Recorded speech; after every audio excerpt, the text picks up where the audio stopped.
Good morning, everybody. You are in for a super treat this morning to kick things off with a lot of energy with our own RBS Executive Education Tech Instructor, Christina C.K. Curley, and my personal friend who I've been blessed to know for many years. BFF. So for the past 25 years, CK has guided Fortune 500 companies and thousands of executives through nonstop disruption, digital revolution, and business reinvention. Along with teaching in our executive education program in mini MBA in digital marketing, she works with companies like Verizon, Amazon, Johnson & Johnson, Nestle, Best Buy, ADP, Prudential, and many more. This morning's keynote, CK will take us through an eye-opening preview of all of the other technologies and platforms and marketing tech that we have in store for us today.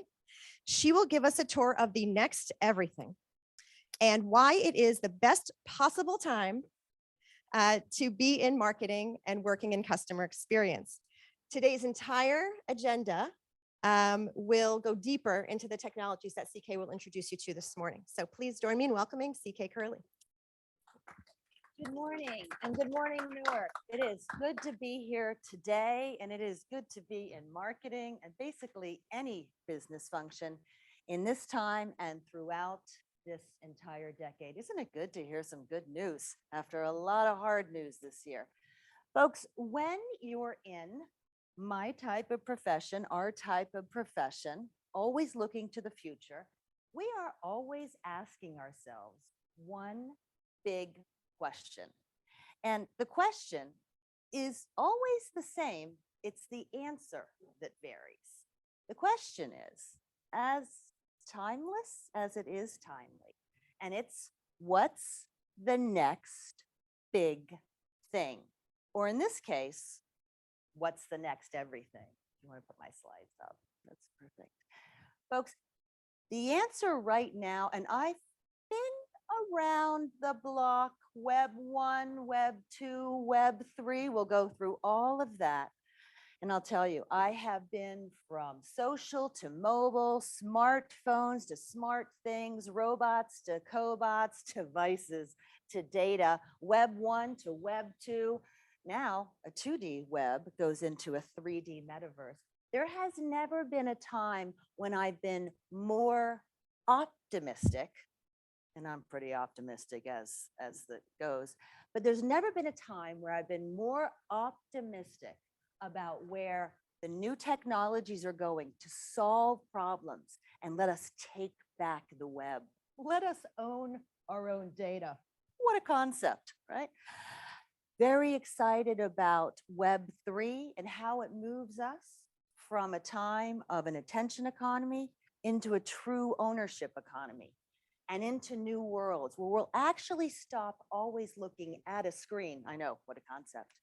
And what we'll do is we'll be looking at 3D worlds. So when I ask myself, and I teach on what's the next big thing, the answer is truly a lot of really big things that have massive implications, that are solving major problems, that are handing control of a web, which, let's be honest, right about now, that World Wide Web is owned by about 4 white guys. Okay, I'm done with that era, right? Can I get an amen? Can I get an amen? We are going to move to a time when we can own currency, crypto assets, where creators are actually well paid for their efforts. We can control where our data goes and to whom. Only upside here. Will there be a rocky road on the way there? Yes. Will there be a lot of Bitcoin and Ether frenzy looking like my EKG? Yes. Just like every other time when we have a new innovation. Will we see a lot of wonky VR headsets? Yes, because the answer is going to be VR and AR for the metaverse. But this is where we're going. And it's a really exciting time. So let's first start with the new tech. We are on a multi-decade march to new technology. And when you look at the screen, you're going to see 10 plus, an explosion of 10 plus technologies, right? And it's really easy to get caught up in the fact that they're new and they're sparkly and they have capabilities and they're exciting. But the most important thing to understand is the era that we're in right now. It's not just VR. It's not just AI. It's all of these technologies reinforcing one another. You know, have you heard the phrase, the whole is greater than the sum of its parts? It really is true because the metaverse, everyone thinks, well, VR, well, big data. Honey, if we don't have a lot of AI in this, we're not going to be able to build those worlds. So it's all these technologies working in tandem to compound, collaborate, communicate, and ultimately innovate. Let me give you an example to hit this home, to hit this idea home of all these technologies coming together. Who here uses Waze, the wayfinding app? Who here uses it, right? Who here can tell me what type of technology is Waze? What type of technology? Crowdsourcing? Yep. What else? GPS? Just two for two. Who else? Mobile, big data, AI, IoT, social media. It's all of those technologies, not just one mobile app. And when you start to look at it that way, you start to understand that we are breathing rare air here, folks.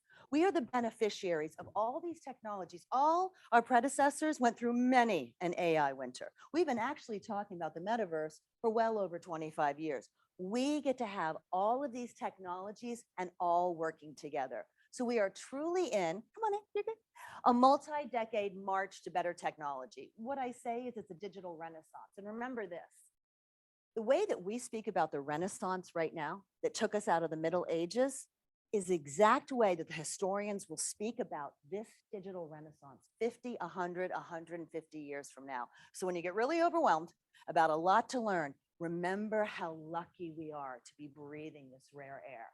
So let's go into how the web is going to change in every possible way. I'll make a bet with you.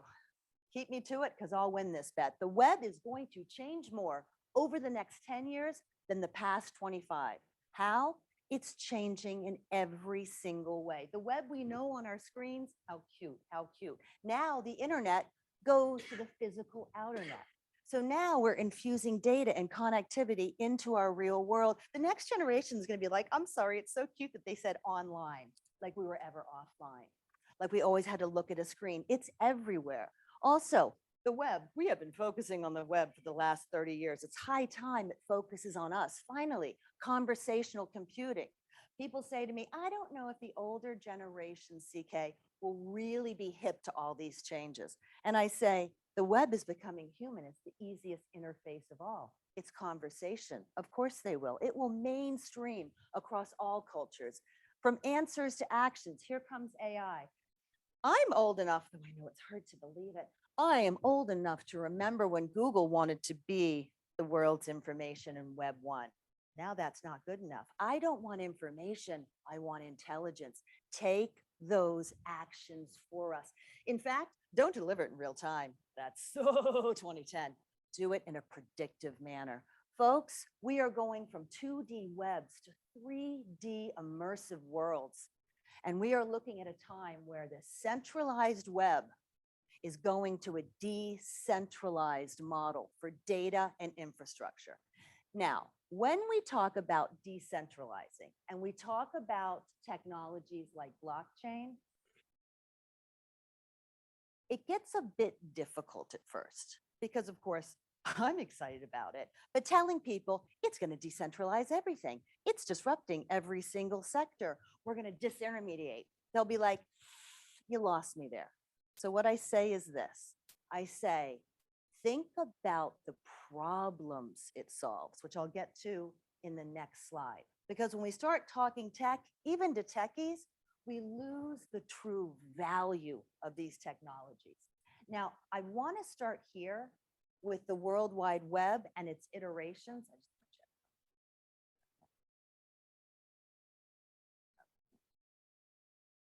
Kevin, we're missing a slide here. And I'm not sure why on that one, but that's okay. I can go with it. When we're talking about the World Wide Web, right? Let's talk about going back in order to go forward. So when we talk about Web 1, we are literally talking about an information web. And I know this seems so far away to all of you, but I can promise you when the World Wide Web first surfaced in the mid-90s, and my parents nearly had a heart attack because I was leaving a secure job to go into something called technology. Because I was like, I swear something's going to go there. There's a there. I swear it. It's nice to have the last laugh. But that's in a time when the web was just information. That's all it was information. It was lean back like television. We took in information. And in fact, that's the time when all of the power was held by the publishers. And even the publishers were like, how in the heck are we ever going to fill up so much of a void of this huge World Wide Web? They weren't thinking like the new era, which became Web 2. And in Web 2, Devin, I do not like this. Okay. In web, it's the only thing I don't like about this. In Web 2, we became the social web, because what's the answer to who's going to create the majority of content for the web? The users. So it went from lean back to lean forward. And then we had a web that was not read only, it was read write web. We could do that. And we're there right now. Now we're on the cusp of something very new. But understand a big piece here is that all of the power has left from publishers and gone to platforms, okay? So now where we're going with Web 3 is we're making a monumental move to a decentralized web. Right now, all of our information, all of our data is in centralized repository, and it's not under our control, right? But we're moving to an entirely different model, which is very exciting, okay? I dare say the web is going to become more of a democracy, and it's high time for it. We are now moving to a time between blockchains, NFTs, metaverses, cryptocurrencies, where we don't just have a read-write web, we have a read-write-own web. We have been spending all this time on the web, and we've just been used to not have ownership.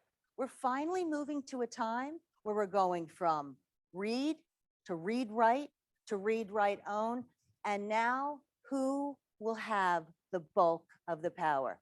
Publishers? Platforms? People. Now it's going to become a much more democratic web, and I am here for it. If you think about blockchain and you think about the web as it is now, it's full of problems. It has been problem after problem between headlines, hashtags, and Hollywood movies all along these problems. And the beautiful thing about blockchain technology, blocks of data, right, encrypted in a chain, distributed, very democratic, very secure, is that it's going to solve so many of these problems. Misinformation, the fact that in social networks, people are the product. Our privacy, it's a punchline. It's been a punchline. All of these data hacks, the fact that there's so much friction. Can you even imagine a web that's fully under your control and you only have one password because it's by your biometric data and it has like 3 form factor authentication? Can you even imagine not having all that friction? That's where we're going to with these new technologies. And here's the thing, we create oceans and oceans of data, and not a drop has belonged to us. That is where we're going with these new technologies and this new web. It's really exciting. In fact, write this one down. I think of it like blockchain as a new OS for the web, a new operating system for the web that works with other systems, that disintermediates, that solves these problems, that reduces friction. And for marketers, it's only going to skyrocket consumer and professional confidence, because now we're not worried about transparency and skepticism, because now it's under our control. So it's actually good for companies, though some are going to have a hard time understanding it at first. I get it. But it's actually really good. It's great for startups and it's great for traditional companies. Is everyone with me so far with blockchains and where we've gone from Web 1, power was with publishers, Web 2, power was with the platforms to Web3, power to the people.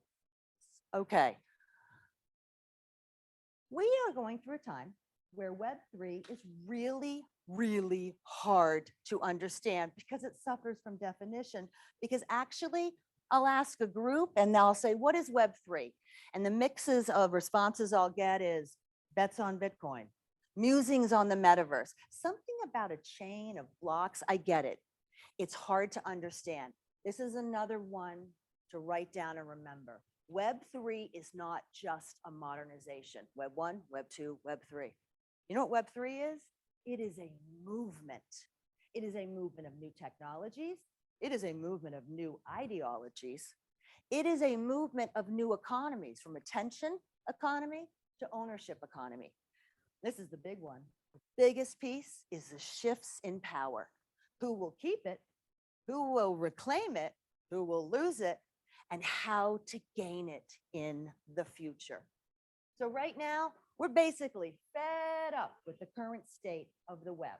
Not the web offerings, not what we can do, but the outsized power where we become de facto monopolies with so many tech platforms, right?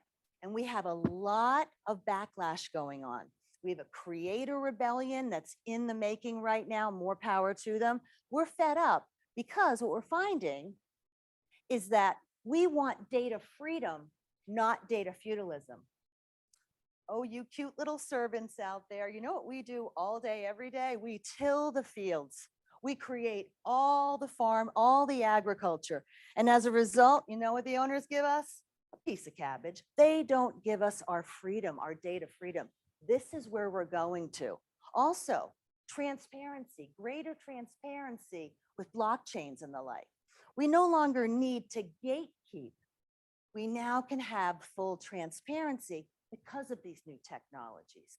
It is a true paradigm shift.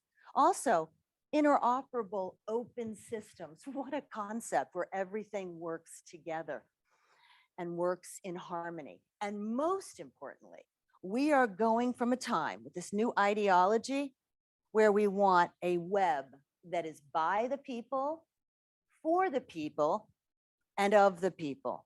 As I should say, a web of the users, by the users, and for the users. Because right now we don't have a democracy, right? It's hard to even get a reply on some of these tech platforms and the like. We can be shut out of our accounts and not know. But now we're going to a time where we're going from more democracy and less oligarchy. Make sense? So see, Web3 is not just Bitcoin and Ether and all of those that are wonderful. It's not just the metaverse. We'll get to that in the next section. But it's actually a multifaceted movement that is bolstered by technologies. Thank God for good code. This is a big lesson to learn. Sometimes it doesn't take regulation. Sometimes it doesn't take consumer awareness and new behavior campaigns. Sometimes it takes innovation in code to make real change. And I'm telling you right now, when it comes to blockchain or any DLT, distributed ledger technology, it is the most transformative technology of our time because it is the most consequential. So we're going into new ideologies. Let's look at the new economies. We talked about new technologies, new ideologies. Third pillar here for Web3, an entirely new economy. I hope that you'll all look at this arena so differently after today. Because understand, right now we're in a time where we monetize attention. And it's been relentless engagement at all costs. The costs have been too high. Now we're looking at going from Web 2's attention economy into Web 3's ownership economy. I want us all to stop and think about what ownership actually means. Ownership drives opportunities. Ask those 4 white guys that own the web right now how much ownership matters, okay? Think about how ownership determines how wealth is created and by whom and how many, right? We can own a house. Well, we won't go to the housing market right now, but stay with me. We can own things offline, but online, we can't really own anything yet. When we start being able to own, we start getting more democratic, That provides incentives. The most important thing that came out of Bitcoin was actually the network that it was built on, blockchain. And I'll remind us all, the blockchain came out as a solution to the problem because it came out in 2011. Correct me if I'm wrong, check those dates, please. It came out as a solution after the financial crisis, a new way to understand how to access a database, to make sure the data is correct, to ensure it couldn't be tampered with. Now we're looking at a full-on move to an ownership economy. So what do you own, CK? Well, we own digital currencies. And with digital currencies, the most important thing to understand here is twofold. One, they're not looking to disrupt the US dollar or the euro. What we're looking to do is we have a worldwide web. Why don't we have a worldwide global currency? Can anyone tell me who, whether it's Bitcoin, Ether, name your cryptocurrency, which audience is going to benefit the most from owning digital currencies?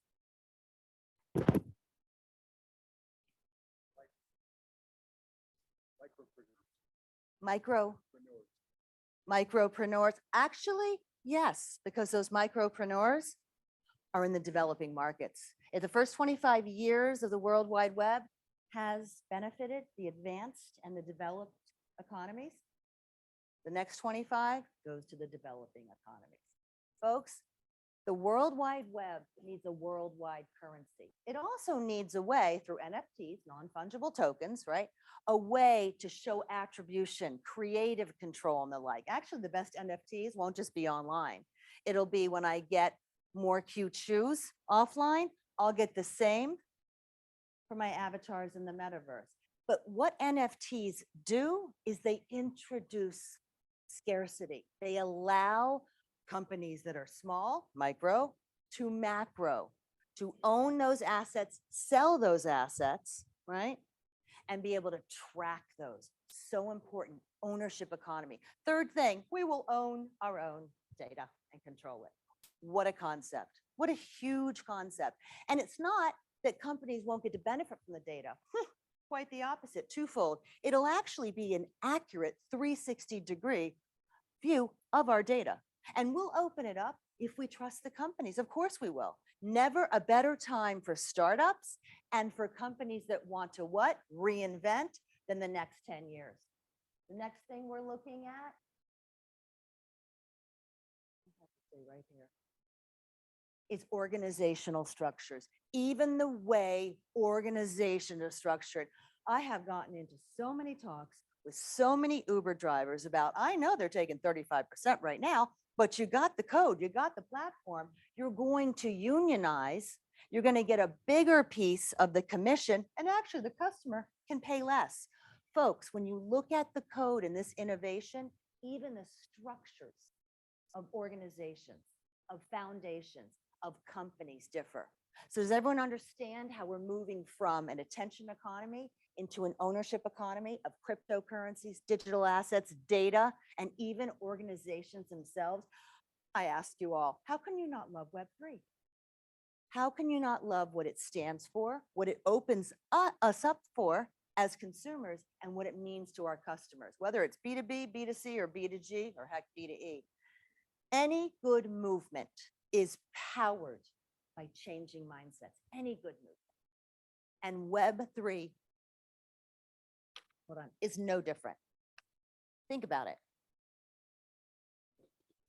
Web3 and Gen Z, I like to call it Web Z because it rings true, have a lot of the values and priorities and philosophies in common, but they actually pertain to us all. Because it's not just new technologies. Nope. It's not just new economies. Nope. It's also entirely new philosophies. So what I mean here, diversity, inclusivity, equity. We have a massive labor movement happening offline. Here's another thing. Web3 is not just happening online. It is everywhere around us. In fact, it's the zeitgeist. It is the spirit of the time. Fuller transparency. I got to take a sip.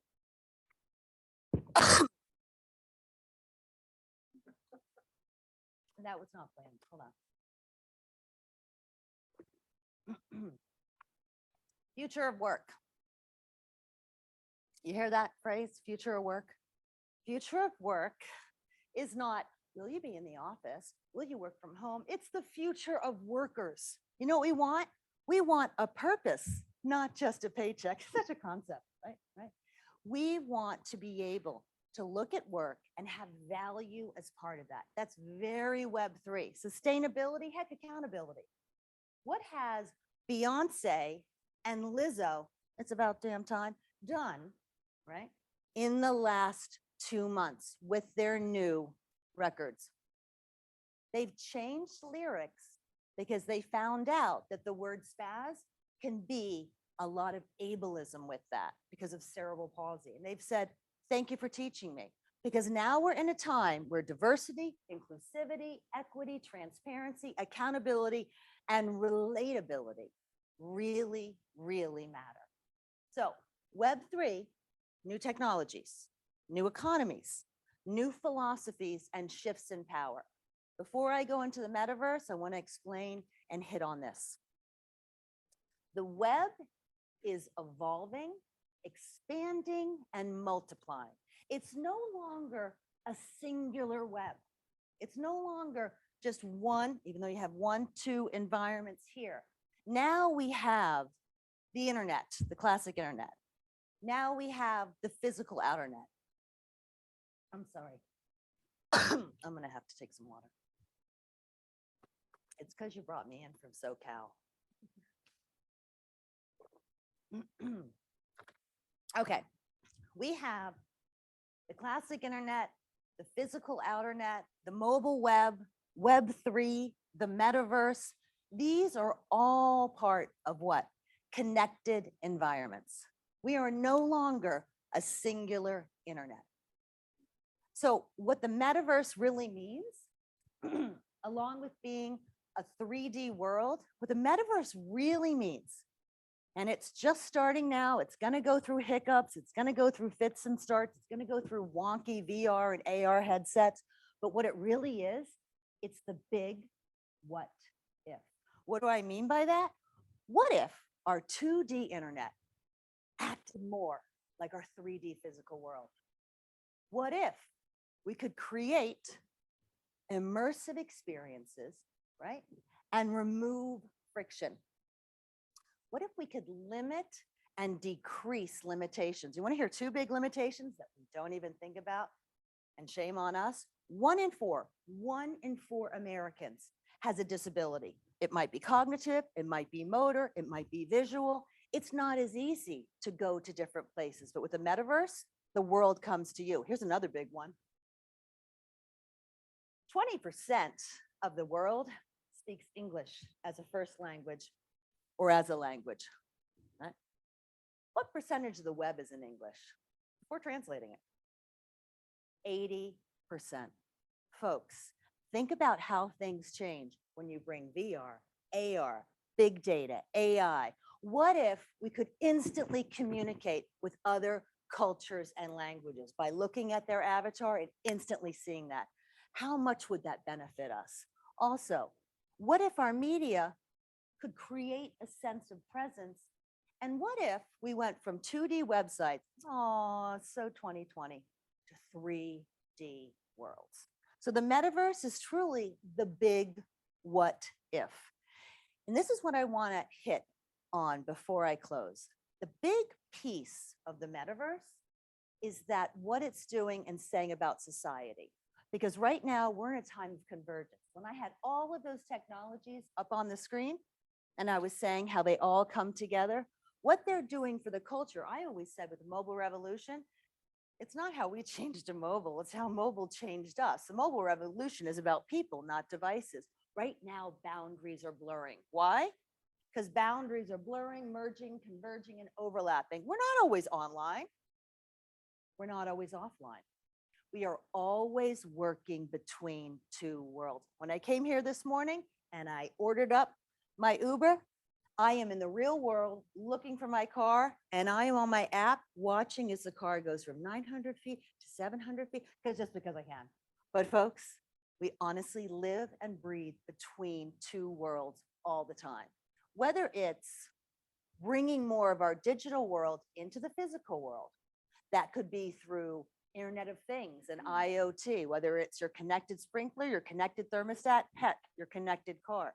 Whether it's through AR and augmented reality, and the metaverse will be as much in the physical world, AR, as it is in VR. And it could also be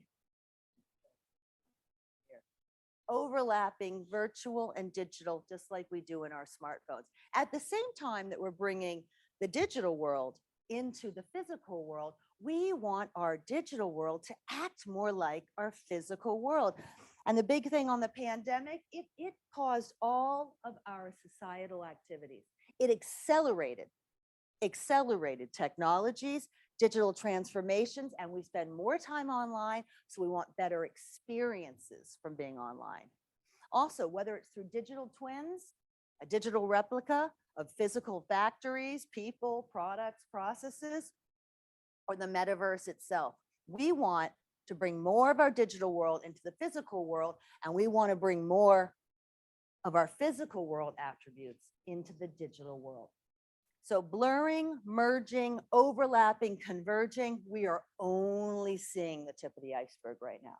That's different for our consumers. We have a lot of areas we need to be present on these connected environments. And we need to understand that Web3 is a full movement. So I'll end on this slide. I get asked, CK, what use is the metaverse for? What will you do there? Is it only for movies?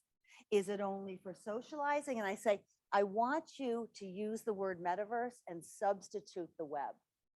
Just like, sort of like, totally exactly like we have all these applications for the web, so too for the metaverse, and it will surprise us as well. Actually, of all the groups right now on the metaverse, it's not B2C that's winning. It's not even B2B. Can anyone tell me who's in the lead for most creative uses of the metaverse? It'll surprise you.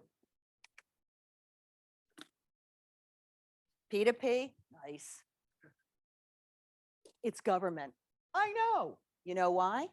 They are able to reduce friction, reduce cost, and streamline operations. In 2023, I'm thinking Q2, Seoul, Korea will have most of their governmental operations online. I mean, you can go to the DMV if you want to, renew your license. But remember, does anyone here remember how groundbreaking it was when we had an app where we could actually deposit physical checks? Physical checks, by the way, are still a thing, especially with big companies. We had to stop everything, get in a car, use all this gas, fight traffic, park, to do what? Go into the bank and get in damn line. To do what? Reverse, go home. To do what? This is a cherry on top of the sundae. Wait 3 days for the dang check to clear. But think about how we can reduce friction. Barbados is doing the first embassy on the metaverse. They say, we may be small in size, but we're going to have a big hit on the metaverse. Imagine how their tourism will soar. So a few things before I close. One, blockchain, the most transformative technology of our time because it solves so many problems and creates a new operating system for the web. Second, Web3 is not just a modernization. It's a multifaceted movement of new economies, attention to ownership, of new ideologies, more democracy, please, a lot less oligarchy, right? And of entirely new philosophies around diversity, inclusion, and equity. And the metaverse is the big what if. It actually seems so modern right now that it's like, but it's actually a natural evolution to make our digital worlds act more like our physical world and to stop only looking at 2D screens and being able to have just a plethora of connected environments between the classic internet, the real world outernet of connected devices and platforms and things, to all these immersive media, whether they're augmented reality or virtual reality. And what this means for we as marketers is that if we align, if we reinvent, if we adjust to all of these brilliant changes, right, we will have more and more possibilities to invent all new with startups or treat, like we've been doing with other webs before, treat our traditional companies like startups. So we have all of this ahead of us. Now, people ask me, how long is it going to take? Web3 is in earnest right now. Blockchain is being used by the FDA to cut down on attribution and provenance times from 7 days to 7 seconds. And the multiverse, it's getting interesting out there, right? So it's already happening. So I want to thank you for my time up here. I'm actually going to spend the rest of the day not being a teach, but being a student, because I know how to stay relevant. The way to stay relevant is to always invent, period, reinvent, period, repeat. I've been doing that for 25 years. And with all these, I'm just getting started. So I thank you so much. I'm looking forward to the rest of the day. And let's get excited about these exciting times that are really solving problems and creating a majesty of benefits for us as students, consumers, professionals, even in government, and for the new enterprises. So thank you so much for giving me time today.